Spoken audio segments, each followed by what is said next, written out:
Hello, and welcome to Veronaville. This is one of my most played with neighborhoods in The Sims 2. I think it's between Pleasant View and Veronaville for me personally, what I've been playing through the years. But it was many, many years since I was here last. And what with my downtown series now being fully finished, the first rotation, and me also having surpassed week 4 in Strange Town, my mind has started to stray to other things, and I've been very curious about getting to know the Veronaville townies for a long time.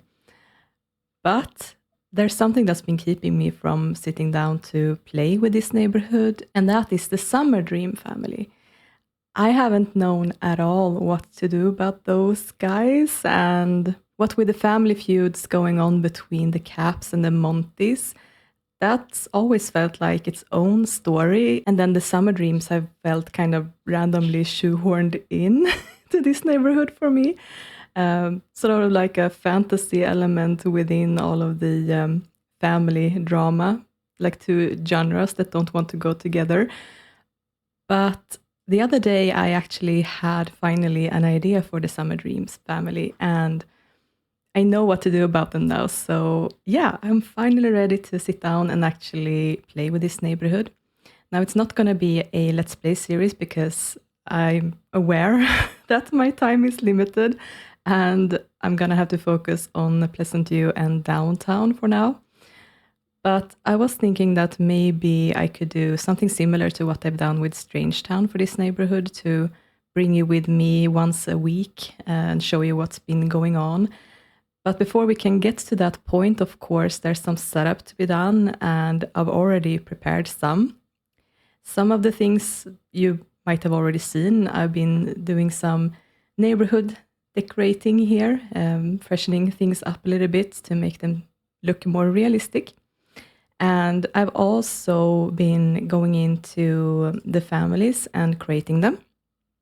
I have them all prepared here in the family bin, and I can show you also my planning in my spreadsheet here. I'm just going to make myself invisible for a while so that you can actually see everything. So my plans here is that we have the McCarthy sisters. That is Trista Shaw and Kendra McCarthy, I think it is. Then we have one of the maids. I decided to make all 3 maids playable. So this is someone who was not named Macbeth before, but both Macbeth and Shylock here, I decided to rename to Shakespearean names because I think his last name was Dallas, and I guess that just felt too American for me in this sort of British style neighborhood. So I decided to go with Shylock for him instead, and then Macbeth. And then we have 2 siblings again. That's the Custer siblings and the Love siblings. And then we have the Turner family. Actually, this guy, this bartender, was named Turner, and the reason why I added him in wasn't just because he has the same face as I think his name is Edward, but also because I didn't like any of their names when I looked at them. I was trying to figure out how to go about this and what would suit this neighborhood, and ended up adding him in to bring in that last name and get to know him better as well. So we have the Turners here, and then also I think one of them is named April and the other one I don't remember, but they have the exact same face, so I named them Hutchins and made them sisters. And we have the Mace family. It was Mallory who was called Mace. And then we have the Show sisters, so it's these 3 are sisters, and then don't remember her name. I haven't gotten to know them yet, but she is married to him. I think he might be called Jonathan or something like that.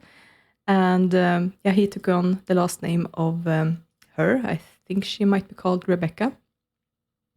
And then I also wanted to make Jihoon his son, but he didn't really look like her, so I figured that he could have been married before to I'm pretty sure she's called Gina Sivi. So he's her son then. And she looks pretty similar to her. So they are sisters, and this is the Butler family. That was the last name picked up from this little guy.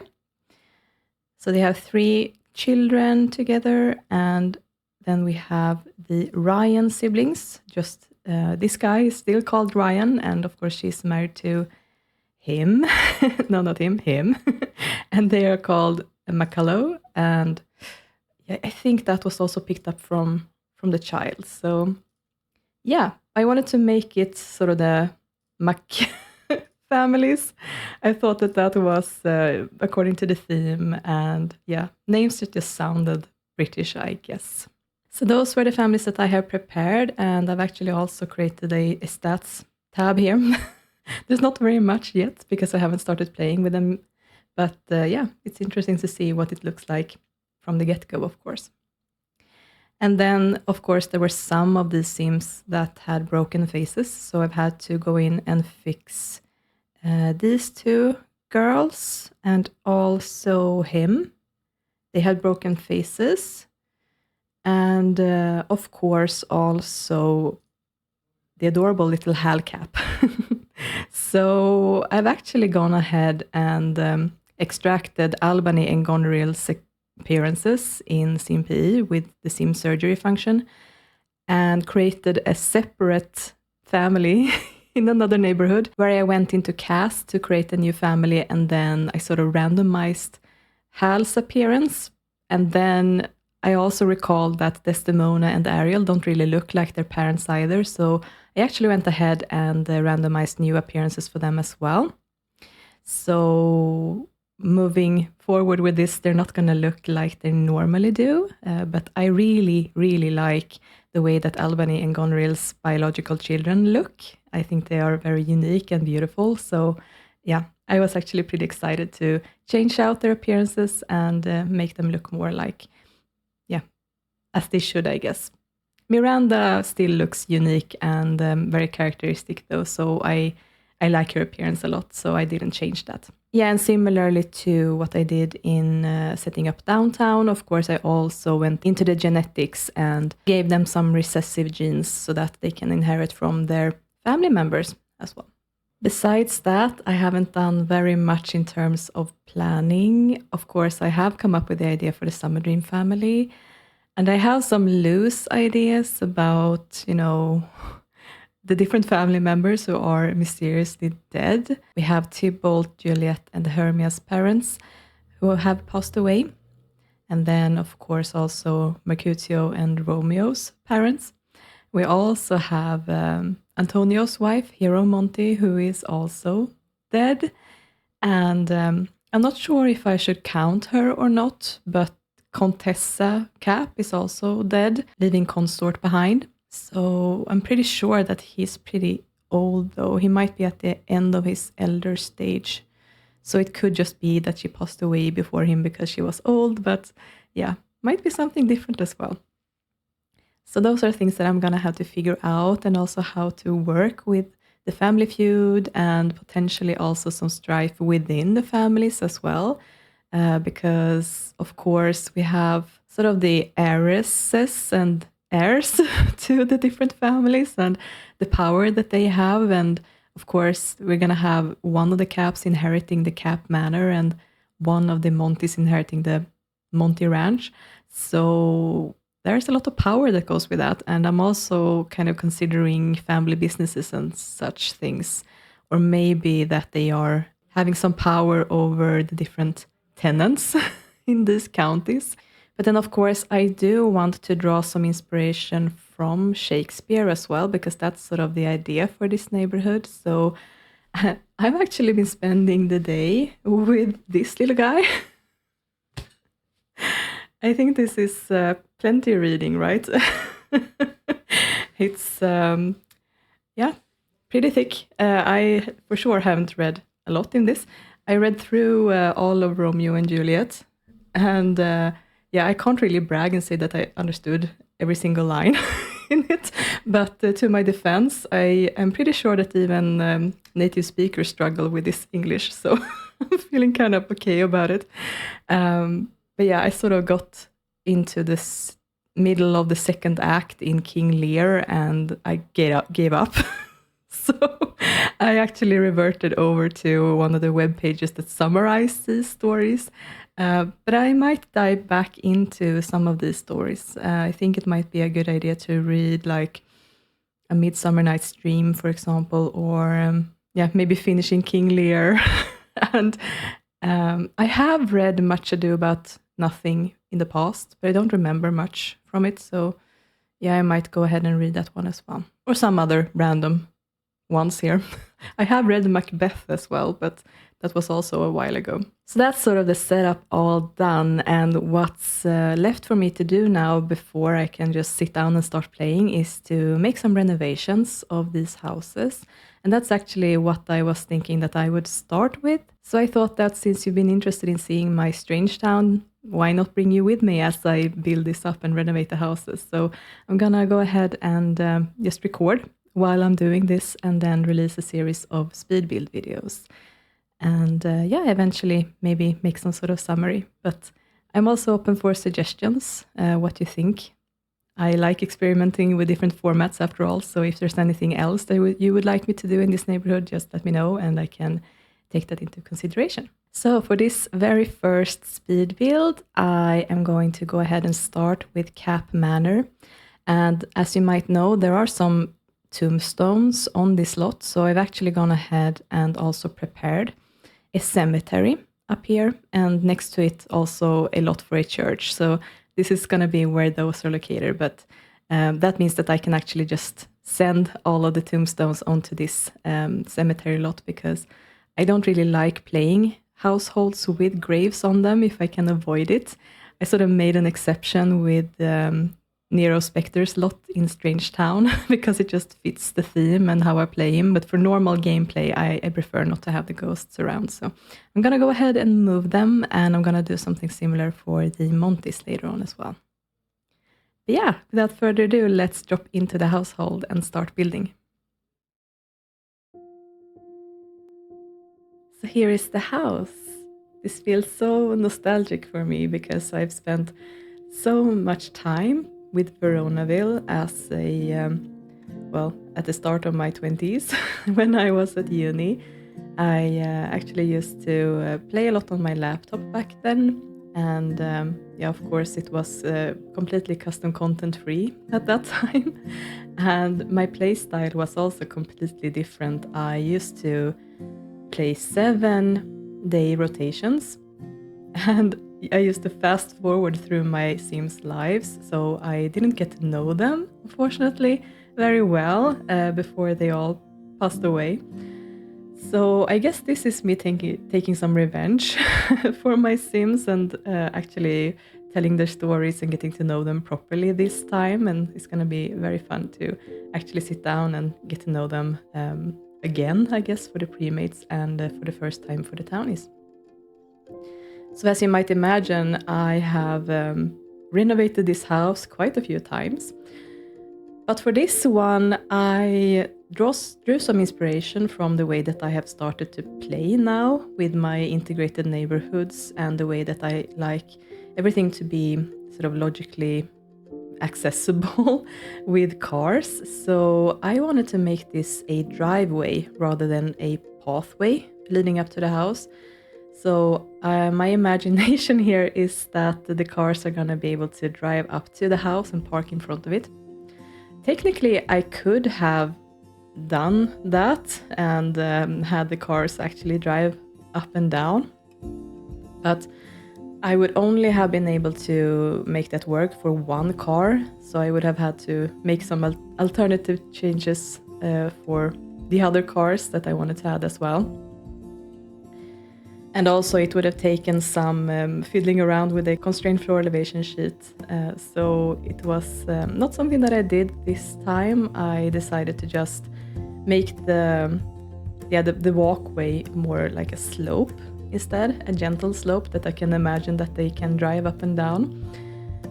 You will see a bit later when I actually add in the cars that it became a bit slim, but I can extend the imagination that it will work that way anyway. And that is gonna sort of be the starting part of this. Then the second thing that I did, well, besides removing all terrain paint, of course, because I prefer having the own default one that I have that sort of blends in with the rest of the neighborhood, is also to remove a pet peeve of mine, and that is behind this house there's a strip of foundation that's not being used for anything, and I've always been annoyed by that. Like, what was the thought with that strip of foundation there? I have no idea. So I extended the house back with one tile to sort of incorporate it into the house. The other solution, of course, would have been to just remove that strip of foundation. But I feel like this house looks big, but it really isn't because it's pretty slim. So I figured that I would need all the space that I could get downstairs. So yeah, that's why I extended it instead.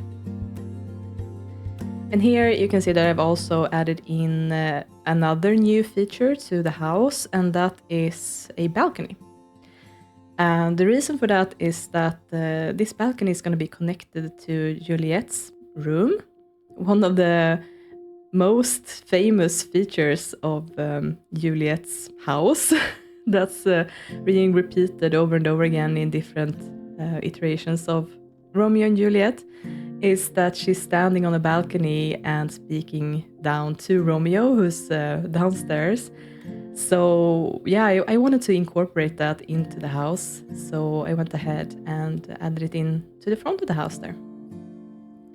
And then, of course, this needs to be a Tudor house, so I've actually gone ahead and downloaded a few new wallpapers from, I think the webpage is called The Medieval Smithy.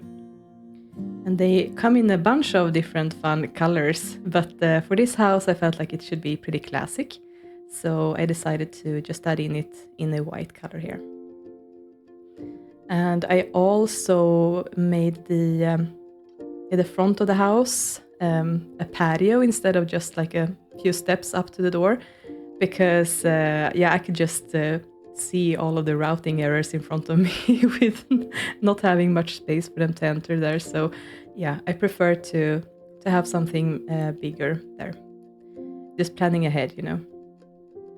I also considered maybe putting something above it to make like a roof or something, or maybe a balcony on top of this, but it just felt like it was too much, like I was changing the house more than I should. So yeah, I kept it like that. And then, of course, these rooms are going to be flipped around a little bit, or well, scooted backwards rather, because I extended the house backwards. So yeah, the kitchen is going to be a little bit more further in there. And I also took a look at the house after adding in the balcony, and thought that it looked a little bit strange for it to have that overhanging balcony with nothing below it. So I decided to also just extend the house a little bit downstairs, so that it blends in a bit better with the house. And that would also allow me to utilize the downstairs a lot more than I could have from the start. And of course, I scooted back the fireplace here, because everything needs to be a bit more further down.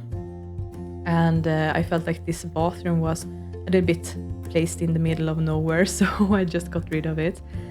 And my plan here was to create more sectioned rooms rather than having it just being one open space, because I feel like that's more what you would see in old houses, that they have separate rooms rather than one open space like you would see like in modern apartments. So that's my plan for this. And it took me a little while to figure out how to put down the staircase, because I had, of course, scooted back the fireplace one tile. So I couldn't really place the staircase just anywhere. So I decided to make it into a sort of, well, 4x4, no, 2x2, I mean, 4x4, that would be huge. A 2x2 foundation, or stage rather, that they can use to pivot before going up to the second floor. And then, I could also use up that space that I wouldn't really have been able to use for anything else there. So that worked out quite nicely. And then it was time to figure out the upstairs, and at first I wasn't sure about this bathroom because it's so big and such an awkward shape. So at first I was thinking that maybe I could make 3 bedrooms here instead of 2. But then, of course, I just realized that what would I put in it? There's just 3 teenagers here. There's not really any use of a 4th bedroom like that. So yeah, I decided to just make the different bedrooms here like wonky shapes. That would be quite interesting. And then just a smaller bathroom than it was from the start. Of course, Juliet kept her quite big room, but then I was able to put in 2 more rooms to the left and the right side of this sort of long just hallway that was upstairs previously. I also like the thought of having fireplaces in all of the bedrooms, so I added that in as well.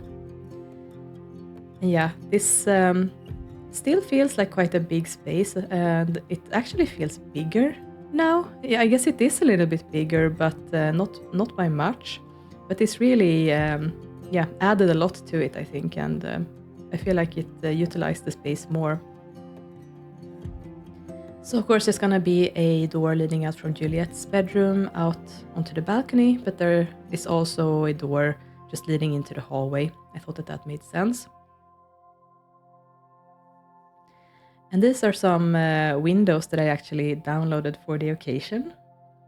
I got them from the Medieval Smithy as well, the same web page as the wallpapers. I just felt like they really suited the medieval style romantic vibe, I guess. So yeah, and in true Veronaville fashion, I'm gonna add in these types of windows on the second floor. But on the first floor, I'm gonna have another kind of window. So I think that's like a theme that goes through all of these Tudor houses, that they're split up like that. So yeah, I got those windows, but then I also downloaded another set, the Torox set. Actually, mostly because I'm gonna use that later on for the more Spanish style houses on the other side of the river. But they also fitted in really well here, so yeah, I could use those. And of course, when something is shiny and new, your eyes are more drawn to them, so I guess that was why I also wanted to place them down.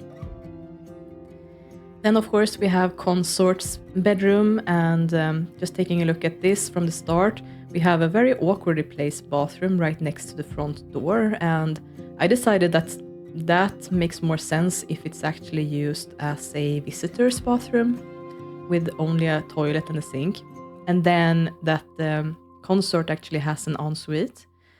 So I added that in to the side of the room there instead, and I felt like that made sense.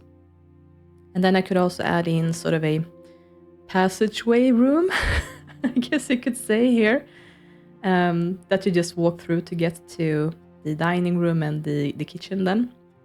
But then I could also use that for more of a comfortable living room space. And of course, the front door is pretty important, and at first I couldn't really find anything that suited the style, so I went with this door. I'm not sure how well it actually fits with the Tudor style, but I guess I can imagine that there was some ancestor to the Capps who just decided to change out the door for some reason, or maybe it was a gift from someone or whatever that was added in here. Yeah, adding in some nice Torox windows here. They actually look really nice. I'm glad I got them for this. And speaking of getting things from the Medieval Smithy, I also got some more indoorsy wallpapers, or panels, I guess they are. Not these ones, but I'm gonna be adding in these ones that are a bit medieval style, I guess.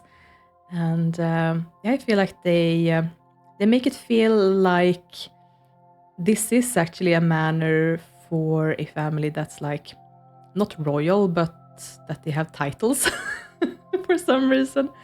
They just have that vibe, you know, like they should have a shield of arms. Is that what it's called? Or is it a coat of arms? Not sure.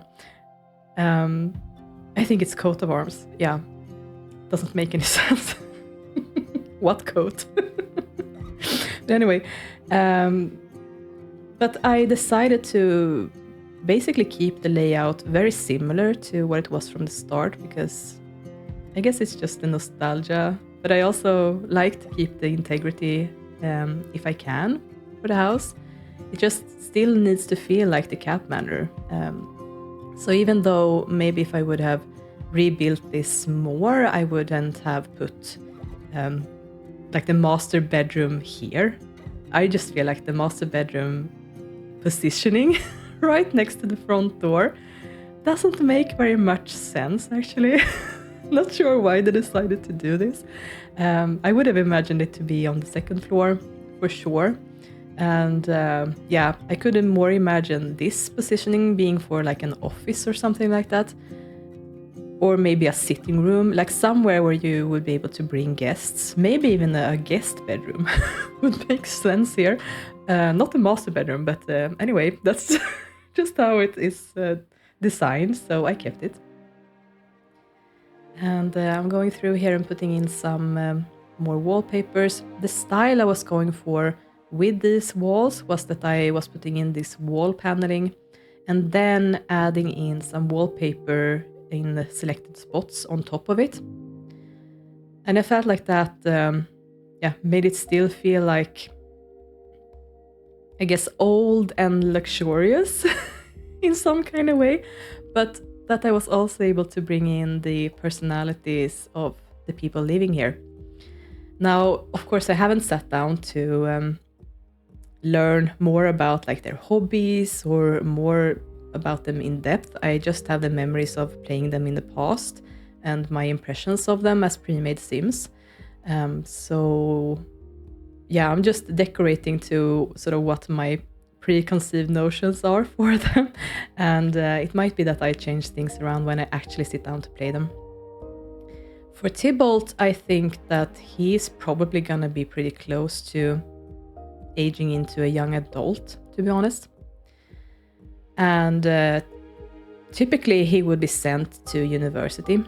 However, I have decided that in this neighborhood, I'm not gonna be adding in a separate university. I was, of course, considering adding in Académie Les Tours, it's called.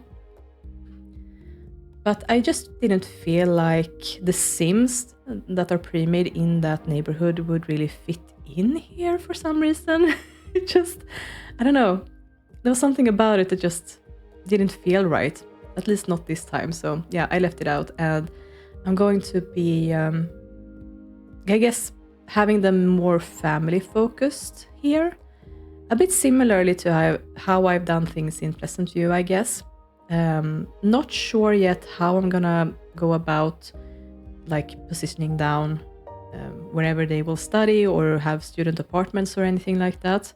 Yeah, I'm gonna have to think that through. But I think that quite a few of these Sims would still stay living with, yeah, like in their old houses. Like, why move if you can just keep living at home, you know, and save money that way, and then move out in future when you've actually done with studying, you know. So maybe that's what I'm gonna go with for Tybalt here, that he's actually gonna be staying here. However, I've actually taken the time to look through more of the memories of the Sims a little bit on the Sims wiki, and looking at Consort's memories and sort of the biographies that are pre-written for him and for Contessa. I learned both that like the family feud started with Consort and Patricio being first best friends, and then they met Contessa and both fell in love with her, and then they fought about her. And then there was also some drama at work leading to Patrizio being fired as well. So that is one of the things that I learned that I'm gonna have to work with. But I also actually learned that Cordelia isn't the eldest daughter. She's actually the youngest child even. She's younger than Kent. And I always thought that she was the oldest child, only based on the fact that she has such old children. So I guess that she would have been a very, very young mother then for Tybalt.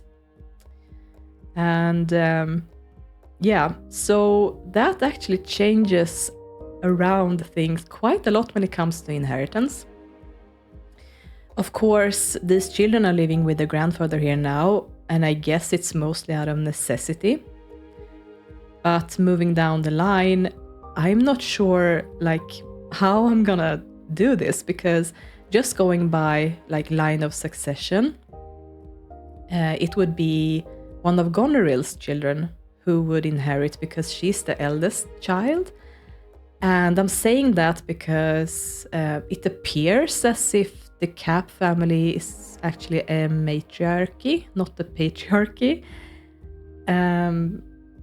So Kent wouldn't be the one who inherits, I don't think, even though he is their male child. So yeah, I'm gonna have to study that a little bit more and learn more about like how matriarchies work and how they come about, and like what my story for that should be. But I'm pretty sure that Goneril is aiming for Miranda to be the next heiress. And I guess the alternative would be maybe Hal? Not sure how to do this, but I mean, there's definitely a lot of potential for internal strife within the Capp family, besides their dislike of the Montis, of course. So that's sort of what's running through my head here, and yeah, that's also gonna be combined, of course, with how I decide to go about the family business setup as well.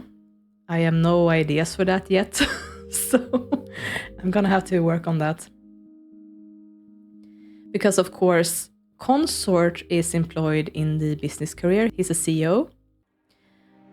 And I guess that he is managing the family business at the moment. But I'm not sure how it will look moving forward, because I'm imagining that with him being so old, that he would have had to take someone under his wing to train, and he doesn't have very much time to do so before he passes away.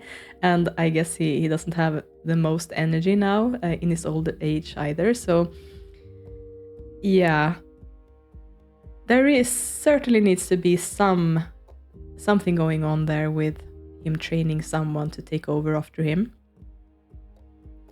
Of course, all of them are teenagers at the moment, and then they will be young adults after that, not really ready to step up. So it might actually be that he has trained one of his children, or that one of his what's the name for that? Well, his daughter's husbands. Maybe Cornwall or Albany would be one of them. Neither of them start with careers, though, which is a bit strange, to be honest, but I guess it's because they need to be blank slates for the players.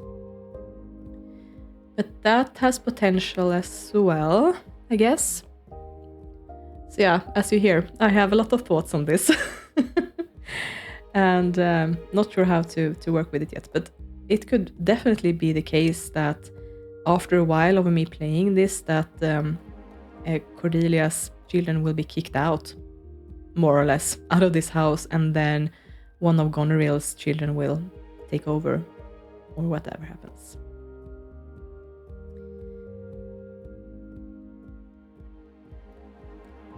So yeah, this was a little bit of a strange cut there, but that was because I was building this first part very late at night, so I actually had to go to bed. And this is where I picked up today, actually, when I continued building this. So as I've been chatting on about my plans for the Capp family, I've actually been renovating quite a few rooms at this point. So you've seen me do the kitchen and the dining room, and then a sort of a study room. And I sort of based the things available here from basically what was here from the start, but also a variety of different hobby objects because, well, in part because, as I said, I don't know what hobbies my Sims have and what they like to do with their free time. But I also feel like this has been a family home for a very long time. A lot of different Sims have been living here, and I guess there would be a lot of different stuff lying around from different generations that they have just inherited and kept some things and put some other things away in storage or sold them, I guess. So this room that I'm decorating right now, I wanted it to feel a bit overstuffed with things. A bunch of different objects here, and there's going to be a bunch of things here along this wall. And I wanted it to feel like it was expensive and old. Definitely old. And as I said, a lot of different things from different periods in time.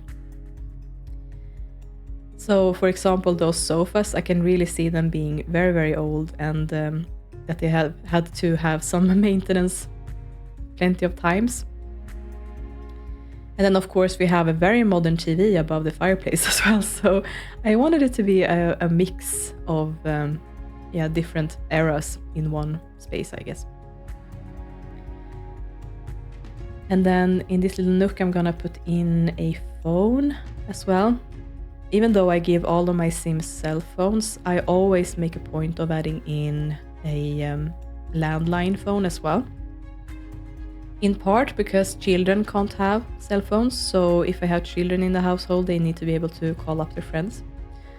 But also on those occasions when I have my Sims write a novel, and then they won't get any money if there's no phone on the lot. I guess it's just old habit though, because I'm pretty sure that I got a mod to stop that issue from happening, that they will get the money anyway if there's no phone on the lot, I'm pretty sure. Always the issue, of course, of remembering what mods I have in my folders. But yeah, anyway. And of course, this is the master bedroom, and I'm keeping the layout as it was from the start, even where the bed was positioned. I couldn't really figure out a better way to put it than it was from the start, so yeah. It might be the nostalgia as well, because I'm used to this room looking quite like this, I guess. And I'm also putting in a lot of artwork. Not necessarily the most expensive every time, but I'm trying to keep them looking hand-painted and aged. And then, of course, coming to this point, I was struggling with where I could put in the wardrobes, because I was pretty sure that if I would squeeze it too close to the bed frame, that my Sims would have routing issues. So I tried a bunch of different things here, but nothing really felt right. And then I found this armory that I really love, and that just felt so right in this room. So I actually changed out where I placed down the door, making it even closer and even stranger to the entrance, but oh well, that's how it worked out anyway. And then I could comfortably put down the armory, so yeah, it all worked out. And this painting of some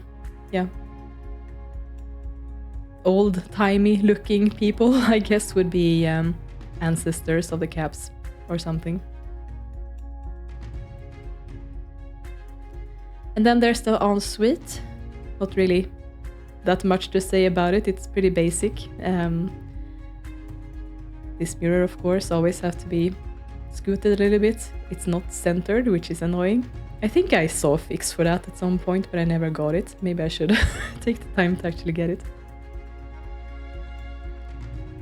And as I mentioned, this room is just gonna be for guests.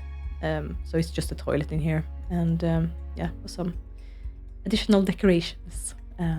I like putting down flowers next to windows. It's not something that I used to think about a lot when I built in the past, but yeah, I've since bought quite a few houseplants myself and realized that yeah, it's nice to have light for this.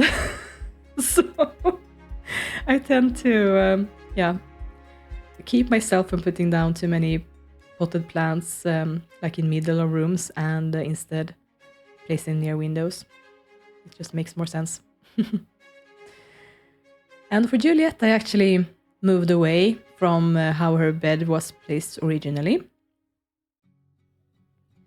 And yeah, I just felt like this made more sense. And I also wanted to use this sort of little nook for her to create sort of oh, what is the name for that?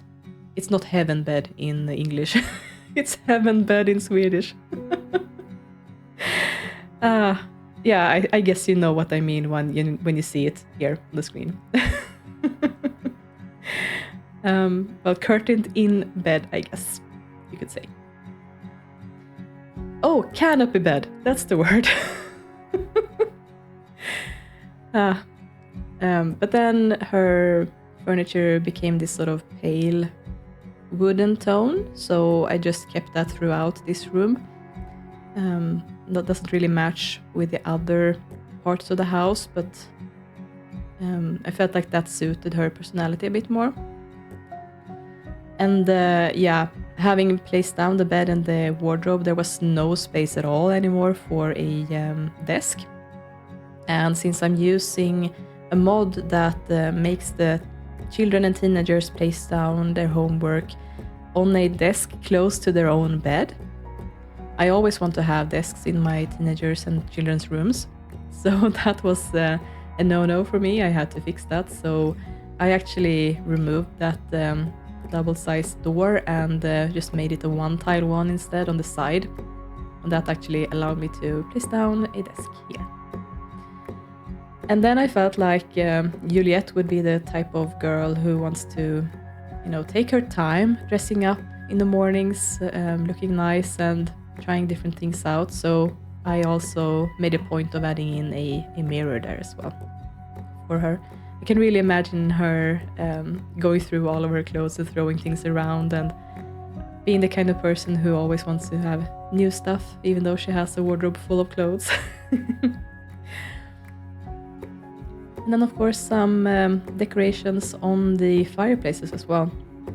I just feel like the fireplaces look so empty when there's nothing on it. So yeah, I utilize that as a sort of shelf for personal knickknacks in most of these rooms. I just feel like that makes it look more, yeah, will look better, I guess. And yeah, Hermia's room actually also kept looking quite a lot like it did from the start. And well, I guess besides the layout change. And I even ended up keeping quite a few of the furniture in here. At first, I tried to remove the sofa that was here from the start, but going through the catalog of different objects that I had, I just couldn't find anything that looked better in here. So I ended up going back to what it was from the start. I just felt like that really fitted into this room. And then I could, yeah, add in custom content and design around what was already there, basically. So for Hermia, I feel like she's, I guess she's a little bit gothic, but she's also like interested in fantasy, I imagine. So yeah, there's quite a lot of different fantasy elements here on the artwork that I feel like she would enjoy.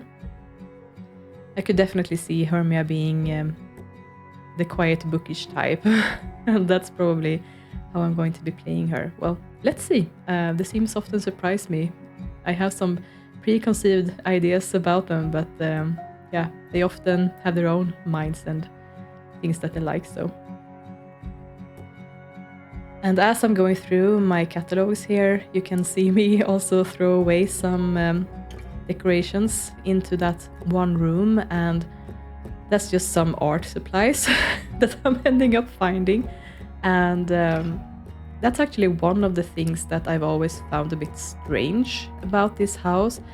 But on the second floor, when you come up into that long hallway, there's not really much in it besides an easel.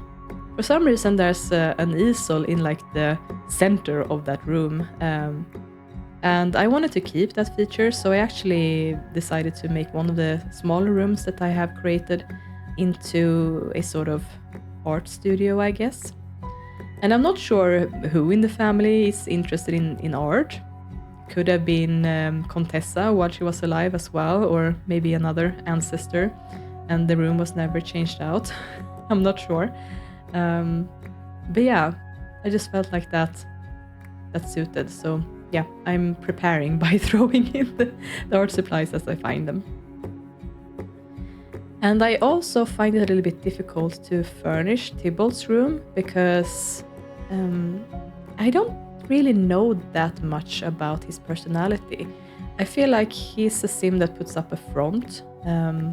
That's just sort of like a mean guy who wants his will through and not really thinking about other people's feelings. But he's probably, yeah, I look forward to getting to know him better because I have a feeling that he's probably a pretty sensitive guy with some really soft interests that can add some depth to his character, because right now I just view him as this tough bully character. So that's going to be fun. But that made it pretty difficult to furnish his room, so I just kind of made it a bit more generic boys' room, I guess. And yeah, the balcony here looked a little bit empty, so I added in some flowers, and that made me also find some nice flower pots, or what it's called, to put outside the windows. And yeah, furnishing some more bathrooms here. Pretty simple, but I felt like Juliet wanted to have a bathtub to have some nice bubble baths in. Then this bathroom is going to be shared between Hermia and Tybalt, so it needed to have some, yeah, good, like a shower and a bathtub, I guess. But I struggled a little bit with the layout here because I couldn't really squeeze everything in. And at first I was trying to preserve the light from the window, but I couldn't really make that work. So in the end, I did put in this shower and the bathtub combination, but it's not really built into the wall. So I think it works with that window, especially since it's not a see-through window. So I felt like it was okay that was the solution. And then I'm gonna be decorating the hallway here as well, and it's not really gonna be functional objects in here because I don't really want my Sims to spend time here. It's just gonna be some storage units and such things to make it look more lived in and alive. But yeah, as I said, not really for being used. So there's a bunch of different statues and stuff and books that I can squeeze in here. A bookshelf. Technically they can use the bookshelf, I guess, but there's nowhere to sit. So I guess you could grab a book and go sit out on the balcony now that I think about it. That would work as well. Or maybe walk into Hermia's room because I think that she has the closest sitting furniture there. And of course the artwork adds a lot here as well. Otherwise these wooden paneled walls would be very plain. But yeah, the artwork really livening things up, so that's nice. And it could very easily become a pretty boring room because everything is just, you know, brown. What with the walls and the floors and also the railings and everything, the doors, everything is basically the same color. But that's when, the decorations and the furniture and, well, something like carpets and curtains, of course, come in. Really improves things a lot. And then, of course, this room needed to be a study because I hadn't had a spot where I could put in a computer yet. So this is going to be the computer room. And I think that, Hermia had a computer in her room when I started this, but that was going to eat up her desk space where she needs to put down her homework. So, of course, that can't be used. And I didn't feel like it made sense to have a computer downstairs either. So, having this study actually helps things a lot. I mean, logically, I guess the study would make most sense where Consort's bedroom is. Maybe. But that's just not the layout for this house. I guess it's a little bit more kooky and it has a personality. And then we have the art room here. And I ended up putting in 2 easels actually. As I said, not sure who has been using this or who is using this, if anyone. But it just felt like it made sense for this house. The house should have some sort of hobby room at least, and it might be the case that this room has been utilized for different kinds of hobbies throughout the years. And I guess it could also have been used for more children's rooms, I guess, as well, depending on how large families have lived here. And I know that when I played this in the past, I had huge families because I was kind of breeding my Sims almost to sort of see what they would look like throughout the generations. So I'm used to all of these houses being just stock full of Sims milling about. I don't think I'm going to go with that path this time, though. I want to take my time. And then it was time to put down the driveways, and in hindsight, I probably should have done this before putting in all of the work with the terrain paint and everything, because I was messing things up quite a lot here. And the only way to make the driveways at a different height than the road is to first place them down, then you turn on the constrained floor elevation sheet, and then you change the elevation of the driveway. And I had to do that in 2 steps here because if I raised the terrain above the driveway, it would disappear and I wouldn't be able to do the next step. And the next step is deleting the driveway, and then you hit undo, and that will actually make the driveway sit at the same elevation as the terrain is. So if I did the whole thing at once, it would just hide the driveway and I wouldn't be able to delete it. So I did it in 2 steps, basically split it off in half, and then I could do one at a time. And that actually allowed me to put in the cars. It was a while since I did something like that, so I actually had to Google how to do it. But that's the trick, that you just utilize the undo function for this. And that's actually how you make sort of sloped driveways as well.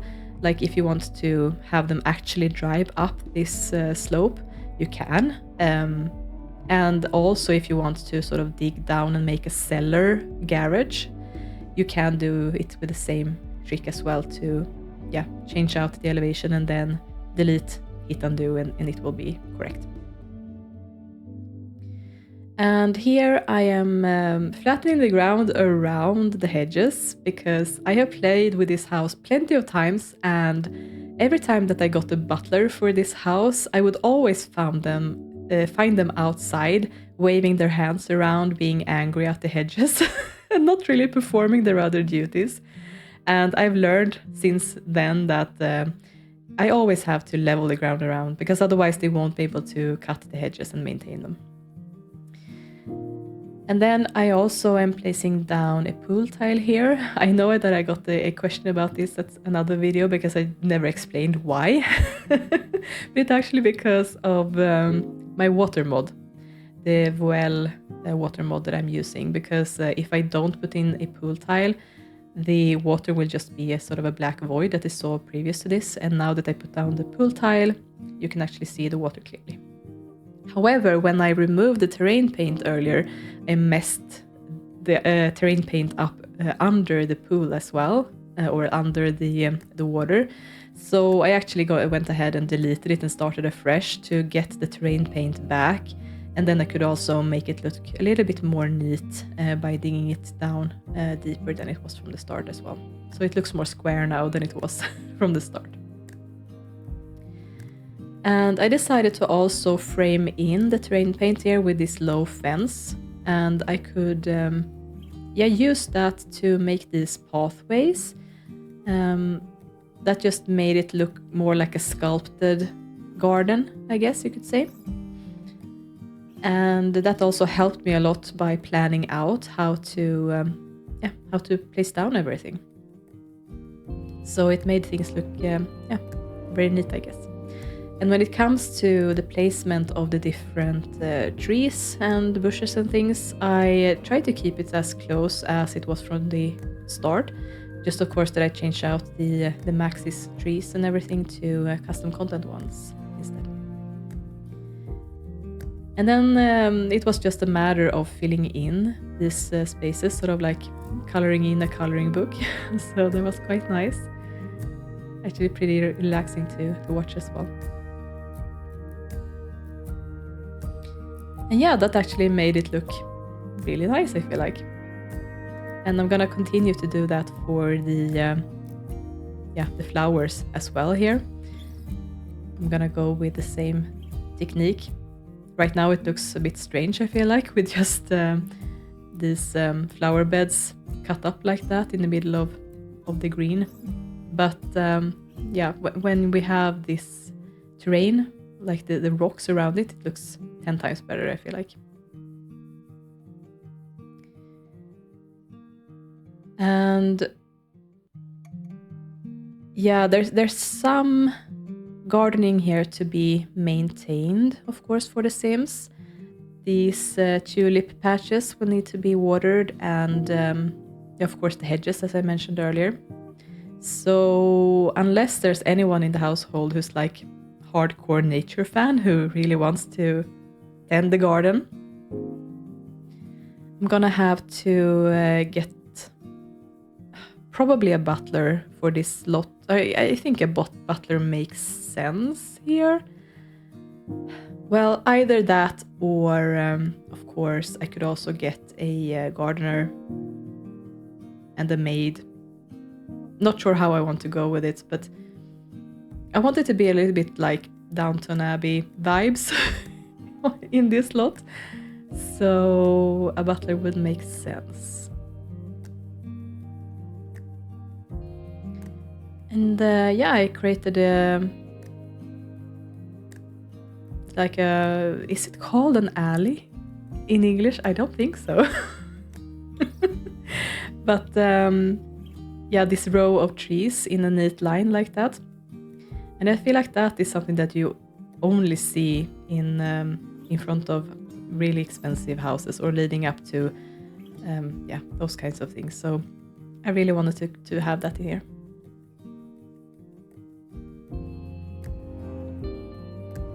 And then of course these little ponds were not just supposed to be water like this. I also wanted them to be a little bit more nice looking. I even found an armor that I put in that was pretty fun. But I actually wanted to turn them into fountains. So I found this like fountain heads that you can put down in bodies of water, and then I added back some lily pads. There were lily pads from the start here, and I wasn't sure if I wanted to keep that or not, but it just felt like it was so empty without them. So I went ahead and added in some nice ones here. And I went with a purple theme here for it. It looks a bit different from what they normally look when I build them, but I felt like the purple style was more of a it had a fantasy vibe for some reason. Not sure why. But I just felt like that made more sense here. And then I'm also cleaning up under the house a little bit. Not really necessary, but it just makes me feel like it's more complete that way, I guess. And yeah, another thing that I wanted to add in for these Tudor houses was ivy. I feel like that really suits this style a lot. And I really like also when the ivy sort of climbs over part way of the windows, so you can see it through, like when you look out through the windows inside. So I did some of that here as well. And I tried to not go too heavy with it. I wanted to cover part of the wall, but I still wanted it to look maintained, you know, not like an overgrown thing that because I imagined that the Capps would bring in people to maintain this, because ivy can be really, really disastrous when it comes to houses. It can really destroy a lot if you just let it grow into the house. So I feel like they would really take the time and the effort to maintain it. And yeah, I'm placing down the time control clock here to have it readily accessible. And then it was actually time to start with the lights. So I went out and turned on all lights, and then went back in and turned on night mode. So I actually had to fiddle a little bit with the timing here, because when I entered the lot it was past 6 p.m. So it was dawn, no, not dawn, the sun was setting. So that has a very specific lighting. So I first had to click the day and night button to get daylight actually. And yeah, then I had to click it twice to get nighttime here for putting in the lights. And I decided to not put in that many ceiling lights. I actually, thinking about it, I don't think I put in a single ceiling light. I really should have. I really should have put in a ceiling light above the dining table. I don't think I did. I'm gonna have to go back in and do that actually. And I also realized after doing this that I completely forgot to put in lights in Juliette's bedroom. For some reason, I felt like that room was bright enough. It really wasn't. So that's actually something that I noticed before taking the snapshots after this though. So the pictures are gonna have lights there, but yeah, for now it's not there. And yeah, of course, in the garden there needs to be lights as well to make things look nice. And I even put in some spotlights here to light up some of the garden features. So these big hydrangea bushes in the middle got spotlights on them, and then I also put in spotlights here to shine some light on the fountains. So hopefully they will be lit up in the night as well. And then it was time to save and just take in everything that I had completed. So this is the first house out of many. I have a feeling that Veronaville is the pre-made neighborhood with the most houses. Correct me if I'm wrong, but there's so many houses available, at least on the Capp side of the neighborhood. So yeah, I've got plenty of work in front of me, and of course I'm gonna have to build some lots of my own as well. And yeah, I look forward to see what I can come up with for this neighborhood. I was actually stoked to find some fields that I could put down in neighborhood view that actually are visible from the lot, because that's something that has been a pet peeve of mine, that you can't see the fields normally. So yeah, really happy about that as well. So thank you so much for watching this video. I hope you liked it, and I hope that you are interested to see where this continues.